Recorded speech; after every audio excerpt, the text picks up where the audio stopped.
그 예전에 이제 뭐 동화책이나 뭐 만화나 이제 영화를 보면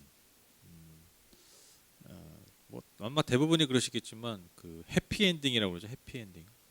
그러니까 주인공이 행복하게 잘 이야기가 마무리되는 그런 이야기가 좋았어요. 그런 뭐 책, 동화, 뭐 소설, 영화 다 통틀어서 모든 이야기에서 항상 해피엔딩을 좋아했던 기억이 납니다. 그렇죠, 다 그렇죠. 대부분 해피엔딩을 원합니다. 거기서 좀 위안을 얻는 것 같아요, 사람들이. 그 이야기의 해피엔딩. 아름답게 주인공이 행복하게 살았더라. 이렇게 끝나야 우리의 마음이 놓입니다. 그렇죠? 그 마음 안에 또 우리도 그렇게 살고 싶은 그런 마음이 있겠죠. 우리도 가진 고난과 역경이 있지만 우리의 삶에도 그것을 잘 통과해서 마치 해피엔딩의 주인공처럼 우리도 그렇게 성공하고 또 그렇게 행복하게 모든 일이 마무리됐으면 좋겠다. 우리가 그런 생각을 그런 이야기를 통해서 투영하는 것 같습니다. 그런데 이제 철이 들기 시작하니까요. 그런 이야기가 항상 재밌진 않더라고요. 때로는 열린 결말이라고 그러죠. 해피엔딩이 아니어도 이렇게 상상을 펼 수 있는 그런 이야기가 또 흥미로울 때도 있고요. 또 어떻게 보면 주인공이 참 아픈 상황 가운데 여전히 힘든 상황 가운데 또 때로는 주인공이 죽기도 하는 또 그런 영화들이 또 오히려 또 인상에 또 깊이 남기도 하는 것 같습니다. 그러니까 오히려 그 주인공이 해피엔딩으로 살면 그 영화가 완전히 처음부터 내용이 다 오히려 더 값어치가 없어지는 그런 일들. 그러니까 철이 드니까 그런 것 같아요. 근데 또 철이 드니까 왜 그렇게 철이 드냐면 우리가 또 알게 모르게 다 알고 있는 거죠. 우리의 인생이 늘 해피엔딩으로 끝날 수만 없다. 또 해피엔딩인 줄 알았는데 행복하게 살았더라라고 끝나는 줄 알았는데 아니죠. 또 다른 문제들이 우리의 삶에 벌어지고 늘 행복하지만 않다라는 것을 우리가 알게 됩니다. 우리가 지금 뭐 다윗이라는 인물과 관련된 사건, 특별히 성전과 예배에 관련된 그러한 이야기들을 우리가 계속해서 하나씩 살펴보고 있는데 오늘 본문 말씀은 우리가 얼마 전 살펴봤던 다윗이 춤추면서 하나님의 언약궤를 다윗성에 모시고 난 이후 바로 그 직후에 일어난 일을 기록한 것입니다. 여러분 기억하시죠? 그 하나님의 언약궤 그걸 다시 이제 예루 다윗성에 가져온 이야기. 그 다음 일어난 일이에요. 그래서 만약에 우리가 다윗이라는 인물을 통해서 일반적인 소설이나 영화를 만든다면 아마 7장 1절 오늘 읽은 7장 1절로 끝날 것입니다. 1절 보시면 주님께서 사방에 있는 모든 원수에게서 다윗 왕을 안전하게 지키셨으므로 왕은 이제 자기의 왕궁에서 살게 되었다. 행복하게 살았다 이런 얘기죠. 개역개정을 보면 야훼께서 주위의 모든 원수를 무찌르사 왕으로 궁에 평안히 살게 하실 때에 만약에 다윗이 정말 그냥 아시죠? 여러분 다윗이 얼마나 많은 그 역경이 있었습니까? 고난이 있었습니까? 또 얼마나 많은 원수들 또 그 원수의 대표가 사울 아니었습니까? 그러니까 막 얼마나 많은 고생과 역경과 고난을 겪었습니까? 그래서 그 수많은 세월의 그 고통을 겪고 나서 드디어 왕이 된 거예요. 그리고 나를 위해서 나를 지금까지 인도해 주신 그 하나님 언약궤까지 이제 성화에 딱 모셔놨어요. 그러니까 이제 정말 화려하게, 정말 아름답게, 정말 행복하게 그 이야기가 아마 여기서 끝났어야 될 거예요. 만약에 일반적인 소설이었다면, 영화였다면 그렇죠. 그러나 그의 인생의 정점이 여기가 아니었습니다. 그의 삶의 끝은 여기가 아니었고요. 그의 삶에 있어 중요한 일들은 단지 그가 이스라엘의 왕이 되는 것에 머물지 않았다라는 것입니다. 여러분 우리의 인생도 그렇죠. 내가 정점이라고 생각한 시절을 뒤돌아보면 그냥 또 하나의 과정이었어요. 그렇죠? 내가 뭔가를 성취하면은 뭔가 여기서 뭔가 대단한 어떤 결말이 있을 것 같다 하지만 막상 이루고 나면 별거 아니에요. 또 돌아보면 내가 이것만 성공하면 내가 이 고지에만 오르면 내가 이 왕궁에 거할 수만 있다면 내가 그 왕궁의 보좌에만 앉을 수 있다면 정말 행복하게 모든 것이 마무리될 텐데 라고 생각하고 열심히 살지만 막상 그것에 오르고 그 보좌에 앉은 자 할지라도 또 다른 이야기가 펼쳐지는 그냥 과정에 불과한다라는 것이죠. 그래서 여러분 이 하나님의 관점에서 하나님의 역사에서 우리의 삶의 정점 진짜 정점은 언제냐면요 우리의 인생사에 있지 않아요. 하나님께서 이 땅을 다시 새롭게 하시는, 예수 그리스도가 이 땅에 다시 오셔서 모든 것을 새롭게 하시는, 우리를 완전한 하나님의 자녀로 다시 새롭게 태어나게 하시는 그 마지막 날, 그 마지막 날이 우리의 인생의 정말 정점이죠. 종점일 수 있다는 것입니다. 그래서 여러분, 이 땅에서의 삶의 과정은 모두가 다 과정일 뿐이라는 거예요. 과정이에요, 과정. 제가 이 예배당 옮기고 뭐 이렇게 하는 게 이제 한 5년 전에 있었던 일인데, 정말 정말 이게 언제 이거 하냐, 또 이거 하고 나서 또 한 3주인가 있다 또 일본 선교 갔어야 되고, 막 그때 막 엄청 일이 많았어요. 그래서 막 이거 빨리 끝내고, 뭐 돈도 없는데 막 여기저기서 뭐 이렇게 하고, 뭐 정말 막 가진 고생과 뭐 이런 막 신경 쓰고, 이거 막 끝나면 막 했는데, 뭐 근데 또 지나고 보니까 별거 아니야. 또 지금 그 일을 하고 있어. 그냥 과정이에요, 그냥. 그거면 될 줄 아는데, 그렇죠? 그렇지 않다라는 것이죠. 그래서 여러분, 중요한 게 뭐냐면, 그래서 우리의 평생의 삶에서 내가 뭔가 이 땅에서 정점을 찍겠다, 이게 우리의 삶의 목표가, 우리가 바라봐야 될 어떤 시선이 아니라, 그저 뭐예요? 우리가 올라가든 내려가든 뭐 하는 거예요? 우리가 하나님과 평생 동행하는 것. 이게 우리의 삶의 소망이어야 돼. 하나님, 그러니까 내가 뭐 낮은 곳에 있든 어중간하게 있든 정말 보좌에 앉아 있든 정점을 찍든, 하나님, 제가 어느 자리에 있든 어느 상황에 있든 늘 주님과 동행하는 삶이 되게 하여 주십시오. 이게 여러분, 신앙인의 삶의 아주 기본적인 마음이요 자세여야 된다라는 것입니다. 아무튼 이제 다윗이 평안히 왕궁에 거하게 되었을 때, 다윗이 이제 이런 마음을 품는 거예요. 2절 3절 보시면, 하루는 왕이 예언자 나단에게 말하였다. 나는 백향목 왕궁에 사는데 하나님에게는 아직도 휘장 안에 있습니다. 그러니까 이 말이 뭐냐면, 그러니까 백향목이 여러분 구약성에서 백향목 나왔다 하면 그냥 이렇게 생각하시면 돼요. 그러니까 최고급 자재. 그러니까 뭐 옛날에 우리나라 뭐 최고급 자재가 뭐 이태리 대리석 막 이랬잖아요. 뭐 그런 거예요. 그러니까 건물을 지을 수 있는 최고의 자재. 그러니까 내가 제일 좋은 집에 살고 있는데, 백향목으로 지은 왕궁에 살고 있는데, 하나님의 괴는 여전히 그냥 이 천막 쳐놓은 그 휘장 안에 있을 뿐이다. 3절에 나단이 왕에게 말하였다. 주님께서 임금님과 함께 계시니 가셔서 무슨 일든지 계획하신 대로 하십시오. 그러니까 나단 선지자, 하나님의 말씀을 대언해주는 나단 예언자가 그것을 허가하는 것이죠, 그렇죠? 주님께서 임금님과 함께 하신다. 그러니까 무슨 일인지 계획하신 대로라. 근데 이제 이게 뭐 너무 당연한 거예요. 뭐 하나님께 물어보고 뭐 할 필요가 없어요. 아니, 하나님을 위해서 하나님의 집을 짓겠다는데, 하나님의 성전을 짓겠다는데, 여러분, 왕도 당연히 그 일을 해야 될 뿐더러, 여러분, 그 왕의 뜻을 들은 예언자도 당연히 하십시오. 너무 좋은 일입니다. 너무 잘하셨습니다. 그렇게 말할 수밖에 없었다라는 것입니다. 그러나 여러분, 이것은 여러분, 궤를 옮겨올 때도 다윗이 하나님께 묻지 않잖아요, 그렇죠? 왜? 좋은 일이니까, 너무 당연한 일이니까, 그렇죠? 하나님 궤를 모시고 오는 거 당연한 거잖아요, 그렇죠? 근데 이게 마찬가지로 다윗의 생각이었다라는 거죠. 심지어 여러분, 나단도, 하나님의 예언자라고 할 수 있는 나단도 하나님께 묻지 않고 그것을 승인하게 된다라는 것입니다. 그게 너무 사실 당연한 거였기 때문이에요. 여러분, 당시 고대 근동에서 어떤 전쟁이나 그런 데서 승리를 하고 또 왕이 오른 왕이 있다면, 당연히 내가 섬기는 그 왕이 섬기는 신을 위한 신전을 지음으로써 신께 감사를 표하는 거예요. 여러분, 이게 너무 당연한 거잖아요, 그렇죠? 그러니까 여러분, 언약궤도 가지고 왔겠다, 그렇죠? 이제 누가 봐도 나를 왕으로 세워주신 그 하나님을 위해서, 그 야훼 하나님을 위해서 정말 하나님의 집, 하나님의 성전을 지을 때였다라는 거예요. 이걸 뭐하러 묻고 뭐 기다리고 할 필요가 있겠냐고요. 그냥 당연한 수순이었다라는 거예요. 그러나 중요한 건 무엇입니까? 하나님의 생각은 다르셨다라는 거예요. 남들이 다 그렇게 해도, 다 그게 당연하다고 생각했다 할지라도, 하나님은 그것을 다르게 생각하셨다. 하나님의 뜻은 거기에 있지 않았다라는 것입니다. 바로 그날 밤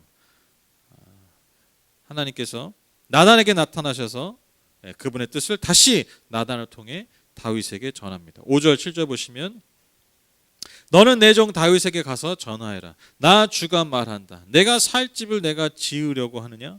그러나 나는 이스라엘 자손을 이집트에서 데리고 올라온 날로부터 오늘에 이르기까지 어떤 집에서도 살지 않았고, 오직 장막이나 성막이 있으면서 옮겨 다니며 지냈다. 내가 이스라엘 온 자손과 함께 옮겨 다닌 모든 곳에서 내가 나의 백성 이스라엘을 돌보라고 명한 이스라엘 그 어느 지파에게라도 나에게 백향목 집을 지어주지 않은 것을 두고 말한 적이 있느냐?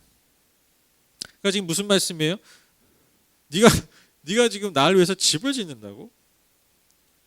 그러면서 하나의 예를 드시죠. 내가 출애굽할 때 40년 동안 광야를 돌아다닐 때 여러분 하나님의 성전은 천막이었잖아요. 텐트. 그러니까 이동식 텐트. 그러니까 그 텐트가 여러분 성전이었어요. 근데 내가 그 이동식 천막 그 천막살이 진짜 이동식 천막 이게 진짜 인생으로 치면 여러분 얼마나 기구한 인생입니까? 그러니까 여러분 하나님은 되게 기구한 하나님 아니에요? 그렇죠? 신이 무슨 신전이 있고 뭐 화려한 신전인 게 아니라 텐트 치고 폈다 접었다 이동하고 광야에서 돌아다니는 유랑하는 신이 야훼 하나님이었다라는 거예요. 근데 내가 그렇게 지냈다라는 거예요. 그런데 내가 그렇게 지내면서 이스라엘의 어느 지파에게라도 나에게 백향목공을 이제 지을 때 되지 않았냐? 야, 언제까지나 저기 천막살이하게 할 거야? 성전 지어야지. 여기 살만하니까 이제 좀 날 위해 집을 지어. 내가 언제 이런 적이 있냐라는. 그러니까 이 말은 뭐예요? 하나님은 그 당시에 주변에 있던 그 수많은 다른 신들, 그러한 잡신들과는 다른 존재시라는 거예요.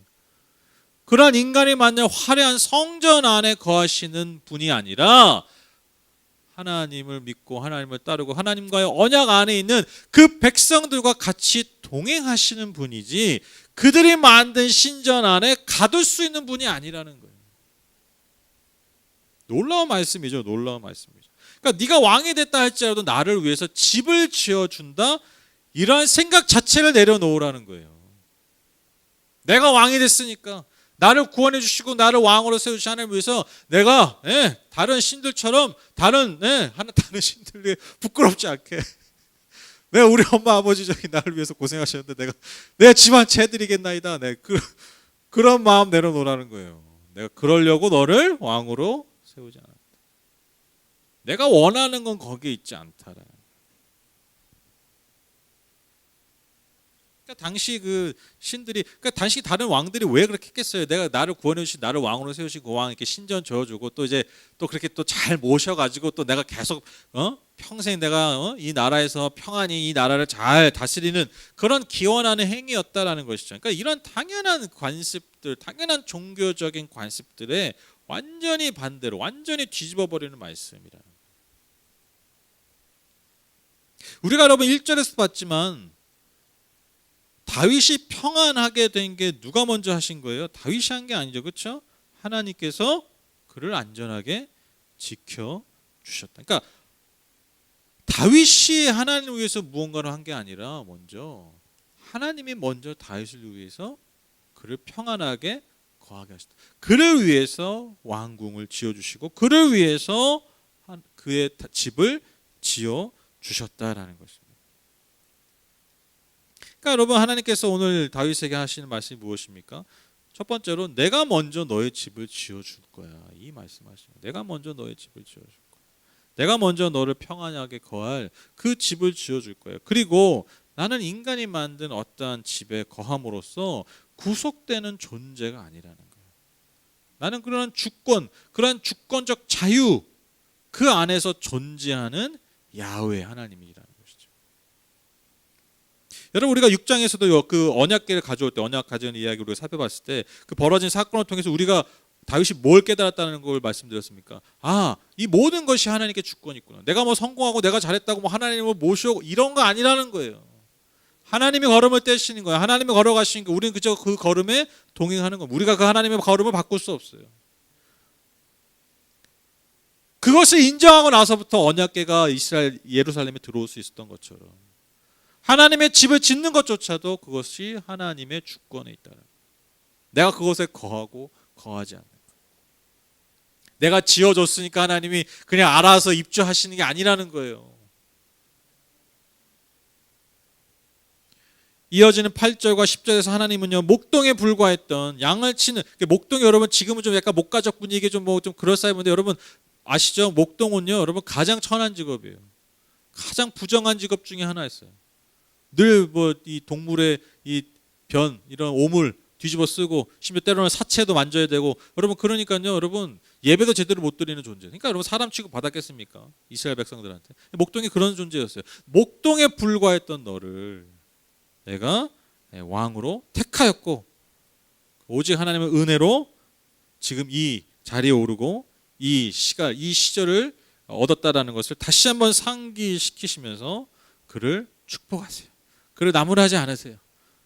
오히려 그를 축복하시고, 우리가 알지만 여러분 또한 약속을 하시죠. 너가 아니라 너의 후손, 너의 자녀, 누굽니까? 바로 솔로몬을 통해서 내가 그 성전을 짓겠다, 그렇게 말씀하십니다. 여러분, 오늘 우리가 읽진 않았지만 13절 말씀을 통해서 바로 그 하나님이 택한 그 후손을 통해서 성전을 짓겠다고 말씀하시죠. 그러니까 뭐예요? 다윗의 그 좋은 마음이, 계획이 하나님께 거절된 거죠. 결제가 안 나는 거예요. 그렇죠? 그러나 여러분, 다윗이 이것을 하나님의 거절로 받아들이지 않습니다. 오히려 감사함으로, 기뻐함으로 그 거절을 받아들이죠. 그 거절을 받아들인다는 게 뭡니까? 그 하나님의 거절 안에 담긴 그분의 뜻을 깨달았다라는 것입니다. 저는요, 오늘 말씀을 통해서 단지 다윗이 성전을 지으려다가 그 성전 짓기가 거절된 사건, 이런 이야기가 아니라, 여러분 정말 오늘 이야기를 잘 보면요, 우리가 믿고 있는 이 기독교 신앙의 진수를 보여주고 있다라는 것입니다. 그것이 무엇입니까? 여러분, 기독교 신앙은요, 내가 하나님을 위해서 무언가를 하는 게 아니라, 그게 먼저가 아니라, 내가 하나님을 위해서 뭔가를 할 때 하나님이 찾아오시는 것이 아니라, 내가 여전히 죄인이었을 때, 내가 여전히 그래서 주님께 원수였을 때 그분께서 나를 위해 해주신 그 일 때문에 내가 주님을 믿는 것. 여러분, 이게 기독교 신앙이라는 거예요. 내가 그 신을 위해서 먼저 무언가를 하는 게 먼저가 아니라, 그분께서 나를 위해서 해주신 그 일을 믿고 받아들이는 것. 여러분, 기독교 신앙은요, 여기서 출발해요. 여러분, 점쟁이 찾아가가지고, 여러분, 점쟁이가 그 점쟁이와의 그런 귀신과의 소통이 어디서부터 출발되는 거예요? 내가 여러분 뭔가 표할 때, 그렇죠? 내가 뭔가 정성을 표할 때, 그러니까 복채를 주든지 뭔가 내가 지극한 정성을 드릴 때, 여러분 그때 그 신과의 교통이 시작되는 거잖아요. 그렇죠? 모든 종교가 그래요. 여러분, 기독교 신앙은 그런 게 아니라는 거예요. 하나님께서 나를 먼저 택하시고 나에게 다가오시고 심지어 나를 위해서 죽으셨다. 이것을 먼저 믿고 받아들이는 것. 여러분, 여기서 여러분 기독교 신앙이 출발하는 거예요. 여러분, 그래서요, 기독교 신앙의 표현의 장소인 예배는요, 예배는 굉장히 중요한 말입니다. 나의 믿음을 증명하는 자리가 아니에요. 그게 먼저가 아니에요. 내가 주를 위해서 뭔가를 하겠다, 했다, 그래서 내 믿음이 이렇다. 여러분, 이 믿음을 증명하는 게 먼저가 아니라, 이 예배를 통해서요, 하나님이 나를 위해서 하신 일을 찬양하고 높이는 것, 송축하는 것. 여러분, 이게 기독교 예배의 시작이에요. 핵심이에요. 이해되시죠? 세상의 모든 종교 예배는요, 내 믿음을 증명하라고 그래요. 그게 중요하다고 그래요. 근데 기독교의 예배는 뭡니까? 나를 위해서 해주신 그 일을 그저 감사하고 기뻐하고 찬양하고 송축하는 것을 여러분 시작하는 거예요. 여러분, 그게 기독교 예배입니다. 이게 핵심이라는 거예요. 그러니까 오늘 말씀을 비유로 들면, 내가 먼저 예배를 통해서 하나님께 집을 지어드리려고 하는 것이 아니라, 나를 위해서 먼저 집을 지어주신 그 하나님께 감사하는 것, 송축하는 것. 여러분, 이게 기독교 신앙이요, 우리의 예배의 본질이라는 것입니다. 요한복음 14장 1절 3절 예수님의 말씀입니다. 너희는 마음에 근심하지 말아라. 하나님을 믿고 또 나를 믿어라. 내 아버지의 집에는 있을 곳이 많다. 그렇지 않다면 내가 너희가 있을 곳을 마련하러 간다고 너희에게 말하겠느냐? 나는 너희가 있을 곳을 마련하러 간다. 내가 가서 너희가 있을 곳을 마련하면 다시 와서 너희를 나에게로 데려다가 내가 있는 곳에 너희도 함께 있게 하겠다. 예수님이 뭐라고 말씀하시는 거예요? 내가 너를 위해서 집을 준비하겠다는 거예요. 누가 준비하는 거예요? 니들이 준비하라는 게 아니에요. 야, 니들 저기 기도 하루에 1시간에야 저기 벽돌 2장 쌓는다. 천국에. 여러분, 옛날에 저기 교회 성전 건축할 때 약간 이런 메시지 많죠. 이제 내가 작정한 거 성전 건축한 거 딱 하면 이제 우리 천국에 가면 저기 천국에 내가 사는 집의 평수가 달라지는 거야. 네, 지금 웃으시는 분들은 네, 다 아시는 줄 믿습니다. 네, 다 경험한 거야. 경험해서 웃는 거야. 네. 그럴싸하죠. 그렇죠? 뭐 솔깃해. 그렇죠? 내가 지금 내가 지금 그런 내 지금 저기 월세 살이하고 있는데 내가 주를 위해 이 성전을 위해 헌금을 하면 내가 죽어가는 저 천국은 그냥 저기 지금 내가 지금 고개만 쳐들고 보고 있는 저 아파트 같은 60평짜리 저 아파트 거실에 뭐 방이 4개고 막 이러고 내가 살 수 있고 헌금하는 안 하면 이제 뭐 저기 있던 벽돌도 떨어지고 뭐 난리 나는 거예요. 이런 그게 뭐예요? 이게 한번 잘 생각해 보세요. 그냥 한번 잘 생각해 보세요. 여러분 이게 기독교입니까? 이게 천국이에요? 아니 천국이 내가 여기서 하는 것 따라서 내가 천국에 가서도 내가 저기 이 땅에서 한 거에 따라서 뭐 헌금을 얼마 했냐 안 했냐에 따라서 뭐 신앙생활을 어떻게 했냐 안 했냐 기도를 얼마 했냐 안 했냐에 따라서 내가 천국에서도 여러분 평수가 달라지는 게 여러분 그게 하나님이라면 여러분 오늘부터 교회 다니지 마세요. 그런 하나님이라면 여러분 그것에 혹하지 마시고 그냥 그런 하나님을 버리세요. 그럴 천국이면요 여러분 그냥 여기서 이 땅에서 그냥 누릴 거 다 누리시고 쓸 거 다 쓰시고 그냥 사세요. 그게 기독교입니까? 여러분 예수 그리스도 하나님의 아들 십자가가 여러분 그 희생을 통해서 그 죽음을 통해서 고작 이루고자 한 게 여러분 니들이 열심히 해서 열심히 한 대로 천국을 만들어라. 천국에 니들 거할 집을 거하라. 여러분 이게 여러분 이게 기독교입니까?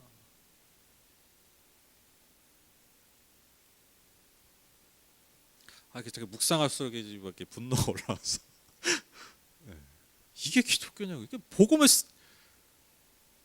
복음을 정말 쓰레기로 만드는 거예요. 쓰레기.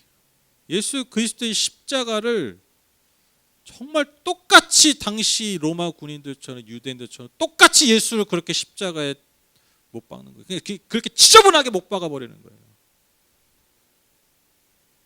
예수를 그 정도로 만들어 버려요. 오늘 예수님 뭐라고 말씀하세요? 니들이 짓는 집이 아니라는 거예요. 내가 가서 너희를 위해서 집을 지어 놓을게. 예배할게. 준비해 놓을게. 이게 기독교예요, 여러분. 그러니까 여러분 우리가 뭐 예배할 때 뭐 하는 거예요? 이거 감사하는 거예요. 이거 찬양이 안 나옵니까? 송축하는 겁니다. 삶을 다하여 예배하는 겁니다. 내가 아무리 이 땅에서 노력해도 여러분 우리가 하늘에 그 하늘나라에 그 천국에 벽돌 하나 놓을 수 없어요. 우리의 수고로. 벽돌이 뭐예요 여러분? 문고리 하나 못 답니다. 그런 걸로 되는 거 아니에요.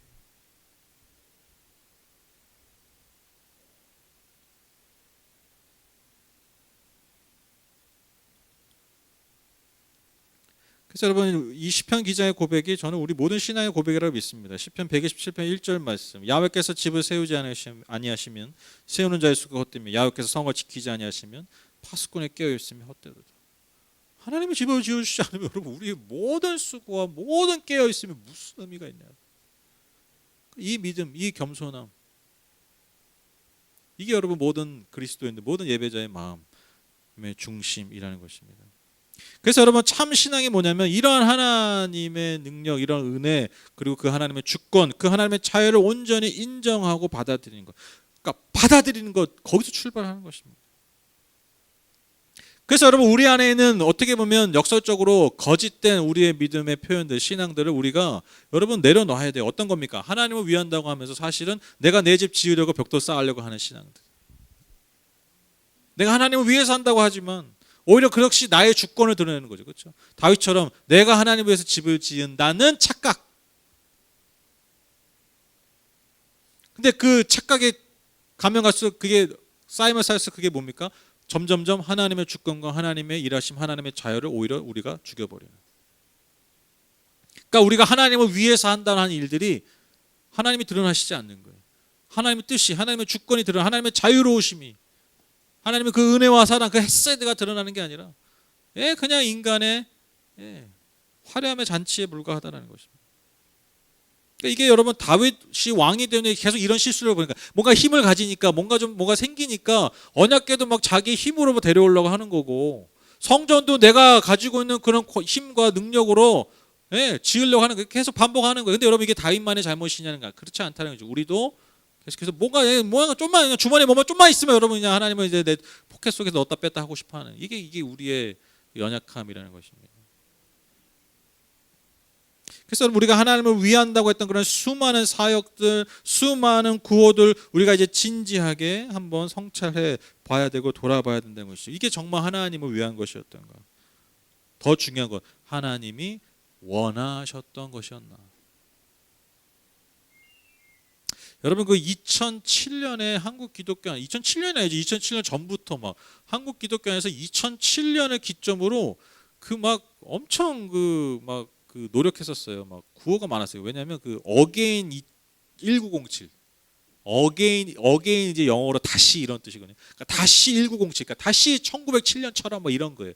이런 구호가 2007년 전부터 몇 년 전부터 이걸 엄청 강조했어요. 그래서 딱 이제 2007년 됐을 때 막 대형 집회도 막 많이 하고 뭐 하여튼 뭐 무슨 집회만 하면 어게인 뭐 1907 뭐 왜 그래요? 1907 1907년에 평양 대부흥 운동이 있었죠. 평양에 정말 엄청난 부흥의 역사들이 있어요. 정말 기독교 역사에 손꼽을 만한 역사 중에 하나였어요. 그래서 정말 도시 전체가 막 회개 역사들이 많이 일어나고. 그래서 여러분 그 대부흥 운동의 열매들이요 6.25 이후에 남한으로 내려와서 그게 한국교회를 만든 거예요. 한국교회를 형성한 거예요. 그때 은혜 받고 그 어간에 은혜 받고 그 열매들이 여러분 많은 부분 지금 남한의 기독교를 태생하게 한 거예요. 그러니까 그만큼 한국 기독교 역사에서 중요한 게 그 평양 대부흥 운동입니다. 그 사건 때문에 그래서 선교사들이 여기가 동방이 예루살렘이다라고 할 정도였어요. 그러니까 자부심이 있는 역사죠. 기독교 역사예요. 기독교인들에게. 그러니까 뭐예요? 지금 이제 기독교가 뭔가 좀 기울어져가는 이때에 다시 하나님 1907년에 오셨던 부흥을 주십시오. 다시 이 땅에 부흥의 역사를 주십시오. 수많은 사람들이 이렇게 기도하고 많은 사역들을 했어요. 저는요 많은 분들이 정말 순수하게 정말 그 부흥을 갈망했다고 믿어요. 정말 많은 분들이 이 땅 한국교회 현실을 보고 정말 하나님 다시 이 땅에 부흥을 주십시오. 정말 많은 분들이 그렇게 간절하게 순전하게 순수하게 그렇게 기도하고 그렇게 소망하고 갈망했다고 믿어요. 물론 이것을 이용한 사람들도 많았죠. 그러나 많은 사람들이 정말 순수하게 이렇게 이 어게인 1907을 외쳤다라는 것입니다. 하나님 우리 기도 응답하셨나요? 2007년에 여러분 뭐 좀 형편이 좀 나아지셨나요? 여러분 2007년에요. 오히려 어떤 분들은요. 기독교 사학자들 중에 2007년이 오히려 한국 기독교가 더 나락으로 떨어진 계기가 된 해였다라고 평가하는 분들이 많아요. 왜냐하면 그 해에 그 아프가니스탄 사건이 있었어요. 그 피랍 사건. 딱 또 아프가니스탄 사건이. 그래서 그때 여러분 한국 기독교가 전 국민에게 욕 먹었죠. 그러니까 뭐 그냥 소소하게 그냥 그 일 터지는 것 때문에 이제 욕 먹다가 정말 온 국민의 욕을 정말 먹었던 기억나시죠? 네네네. 그게 2007년이었어요. 또 무슨 사건 하나 있었는데, 근데 워낙 사건이 많아서. 근데 하여튼 그게 아주 대표적인. 그래서 여러분 뭐 2007년을 기점으로 뭔가 이 사회 내에 이 대사회적으로 여러분 기독교가 뭔가 이미지가 개선되고 교회가 부흥하고 뭐 이런 게 아니라 더 급격하게 나눠. 그러니까 그냥 굳어져 버렸어요 이미지가.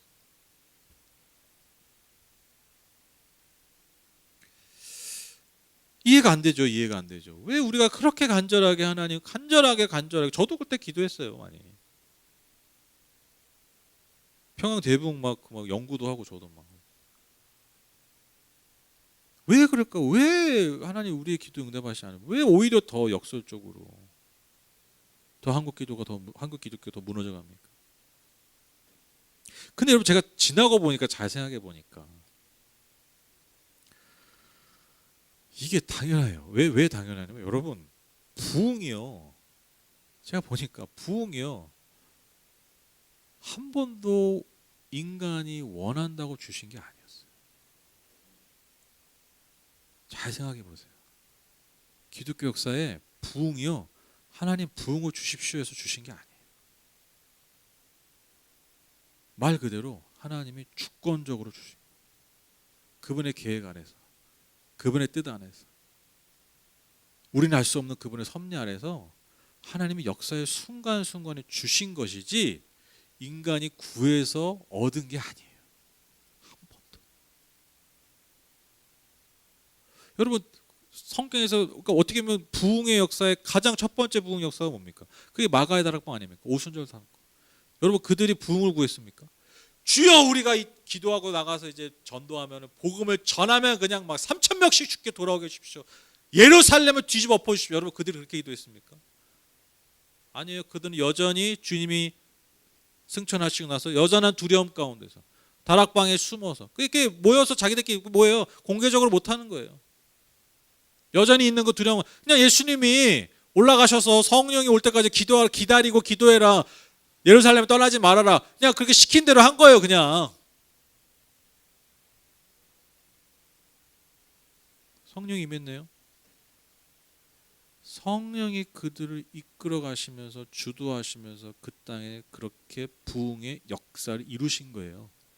그들이 구해서 얻어낸 응답의 결과가 아니었다라는 거예요. 그저 성령을 구했더니 성령께서 그분의 바람처럼 바람이 부는 대로 바람이 원하는 대로 즉 하나님의 주권대로 여러분 성령의 역사가 나타나고 부흥의 역사가 나타나고 정해진 3천 명 주십시오 많이 돌아오게 기도하지 않아도 성령의 강력한 역사를 통해서 생각지도 않았던 3천 명의 회심의 역사들이 나타나고 그래서 교회가 그 땅에 세워지고 시작된 것입니다. 부흥의 역사는 이런 거예요. 하나님의 역사는 이런 것이라는 거죠. 인간이 좌지우지할 수 있는 게 아니라는 거예요. 다시 말씀드립니다. 여러분 성령은요 우리가 부리는 영이 아닙니다. 성령의 충만함은 내게 성령을 채우는 게 아니라 내가 성령께 잠기는 것입니다. 하나님은 그런 분이에요. 하나님은 그런 분이세요.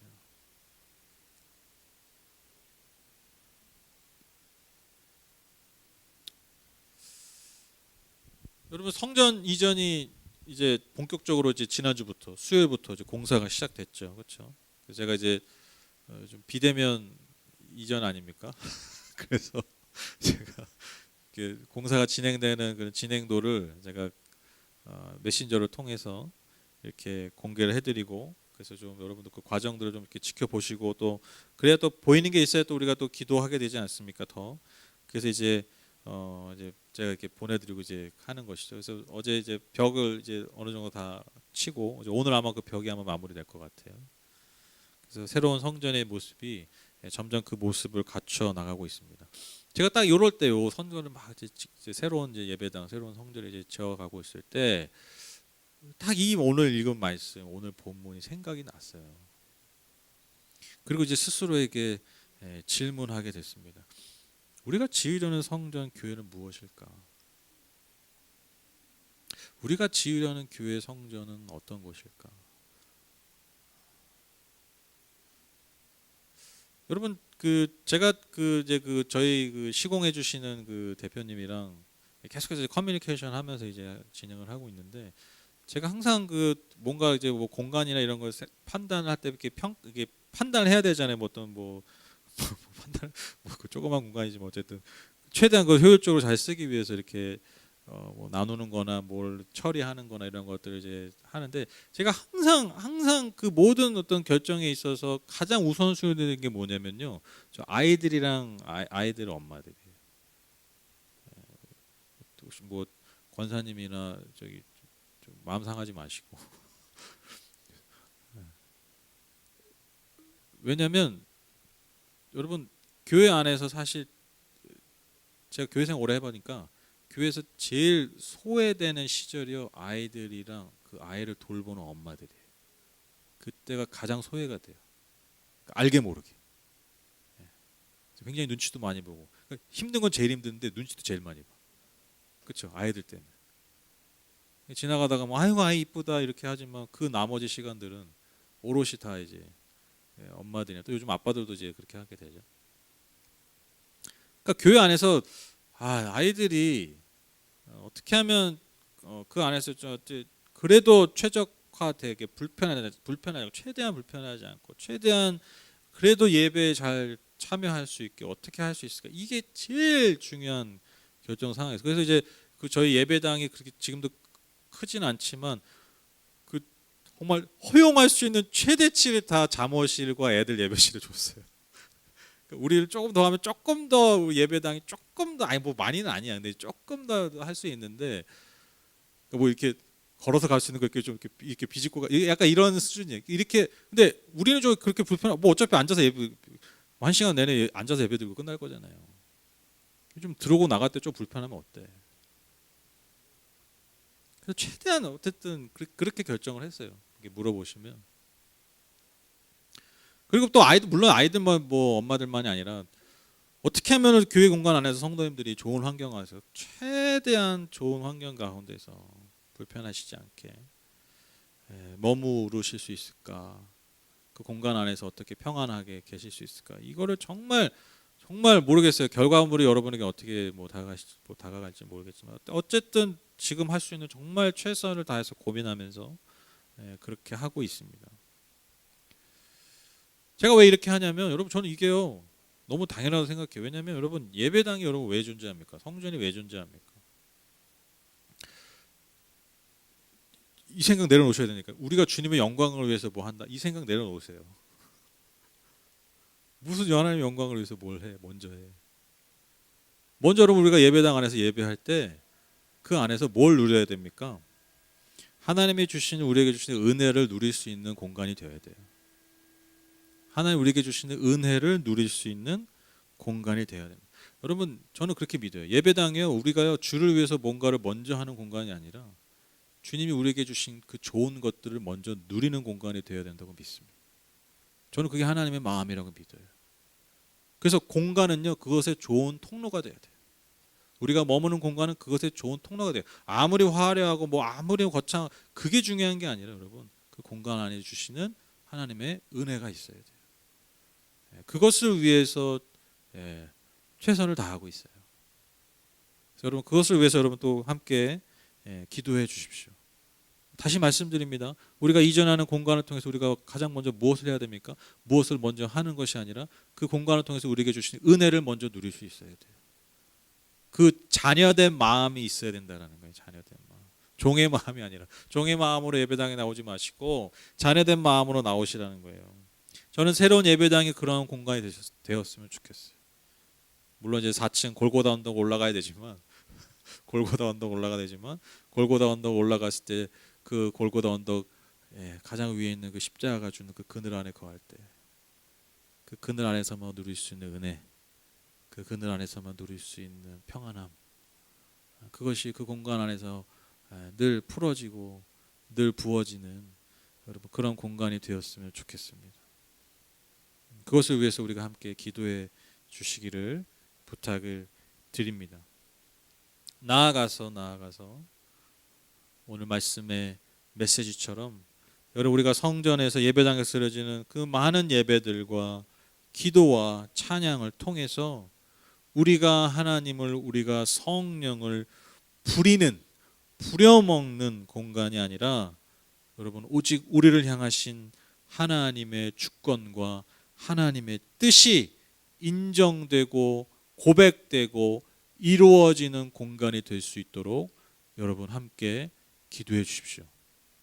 여러분 이 균형을 아시겠어요? 이 밸런스 굉장히 제가 중요한 얘기했습니다. 아주 중요한 기도 제목을 얘기했어요. 그 공간을 통해서 먼저 하나님의 은혜를 누리는 거예요. 하나님의 사랑을 누리는 거예요. 또한 한쪽에서 밸런스를 잡는 게 뭡니까? 이 공간을 통해서 그냥 뭐 마음껏 누리고 뭐 그냥 내 마음대로 이게 아니에요. 그 은혜 아래서 뭐예요? 온전히 하나님의 주권과 우리를 향하신 하나님의 뜻이 이루어지는 공간, 고백되는 공간 되게 해주십시오.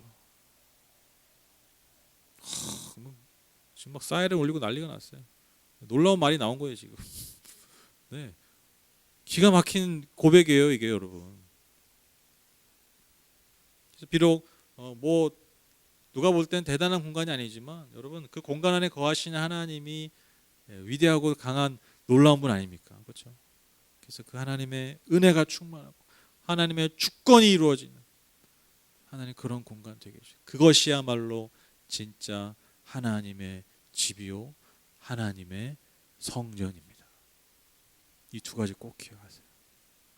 하나님 먼저 우리에게 은혜를 주시기 위해서 하나님의 집으로 부르십니다. 그리고 하나님의 온전한 뜻이 이루어지는 그 집을 하나님은 우리에게 원하십니다. 바로 그 성전 안에 늘 거하여 사는 저와 여러분 다 되시기를 주님의 이름으로 부탁을 드립니다. 결론을 맺겠습니다. 여러분 오늘 다윗은요 자신이 가진 힘으로 능력으로 하나님의 집 하나님의 성전을 지을 수 있다라는 그 착각을 내려놓아야 했습니다.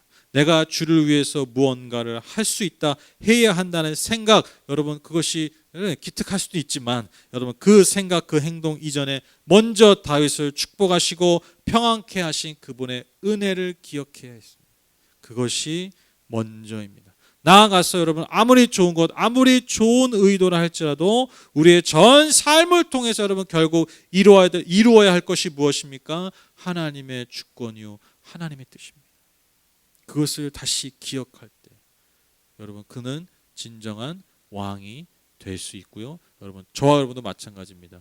여러분 그러한 삶이야말로 그러한 신앙이야말로 여러분 정말 왕 같은 제사장 하나님의 자녀로서의 그 자녀에 대한 권세로 사는 그리스도인들의 모습일 줄 믿습니다. 그래서 우리도 주님을 위해서 무언가 성전을 짓고 무언가 할 수 있다는 그런 착각을 내려놓고 그분이 우리를 위해 지으신 집, 그분이 우리를 위해서 지금 예배하고 계시는 그 성전 안에서 평안히 거하는 기쁨 가운데 은혜 가운데 거하는 축복을 누리시기를 간절히 소망합니다. 나아가서 그분의 주권과 그분의 뜻만이 저와 여러분 그리고 이 공동체 안에서 새로운 예배당 안에서 온전히 이루어질 수 있기를 우리가 함께 소망하면서 우리가 오늘 말씀을 마치도록 하겠습니다. 우리 같이 찬양하고 기도하시죠.